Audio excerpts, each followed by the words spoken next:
Malayalam big boss season 7 പുതിയ updation നോക്കാം. ഏഷ്യാനെറ്റ് ഇപ്പോൾ ഒരു പ്രോമോ പുറത്തുവിട്ടിരിക്കുകയാണ്. എനിക്ക് തോന്നുന്നു ലാലേട്ടൻ ഈ വീക്ക് നല്ല ഫയറാണ്. പിന്നെ അത്യാവശ്യം കുറച്ച് വഴക്കുകളും വർക്ക് ഔട്ടും ബുള്ളിങ്ങും കരച്ചിലുകളൊക്കെ നടന്നൊരു വീക്കാണല്ലോ. അപ്പോൾ ആ വീക്ക് വിലയിരുത്തുമ്പോൾ എന്തായാലും ഇത്രയും ഫയർ വേണം, അത് സ്വാഭാവികം. ഇപ്പോൾ എന്തായാലും ലാലേട്ടൻ ചൂടാവുന്നത് നമ്മുടെ രേണു സുധിയോടും നെവീനോടുമാണ്. നെവീനോട് ലാലേട്ടൻ പറയുന്നത്, ആരേലും പുറത്തു പോയാൽ ഞങ്ങളായിട്ട് ഒരിക്കലും തിരിച്ചു വിളിക്കില്ല. ഇത് നിങ്ങൾ ഒരുപാട് മാപ്പ് പറഞ്ഞതുകൊണ്ട് മാത്രമാണ് തിരിച്ചു വിളിച്ചത്. നിങ്ങൾക്ക് തോന്നിവാസം ചെയ്യാനുള്ള സ്ഥലമല്ല ഇത് എന്നാണ്.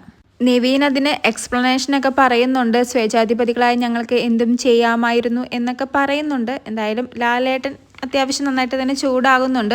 ഇനി ആവർത്തിക്കില്ലെന്ന് നെവിൻ പറഞ്ഞു.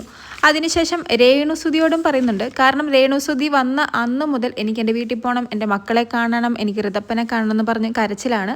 ലാലേട്ടൻ രേണുവിനോട് പറയുന്നതും അതുതന്നെയാണ്. രേണുസുതിക്ക് പുറത്തു പോകണമെങ്കിൽ ഇപ്പോൾ പോകാം, ഞാൻ വാതിൽ തുറന്ന് തരാമെന്ന്. പക്ഷേ രേണു ഒന്നും മിണ്ടാതെ നിൽക്കുകയാണ്. എന്തായാലും രണ്ടുപേർക്കും നല്ല രീതിയിൽ ലാലേട്ടൻ്റെ കയ്യിൽ നിന്ന് വഴക്ക് കിട്ടിയിട്ടുണ്ട്. ഇനിയൊരു വോക്ക് ഔട്ടോ അല്ലെങ്കിൽ ഇതുപോലെ വീട്ടിൽ പോകണമെന്നുള്ള സങ്കടം പറച്ചിലോ ഉണ്ടാകില്ലെന്ന് കരുതാം. കൂടുതൽ ലൈവ് അപ്ഡേറ്റ്സുമായി വീണ്ടും വരാം.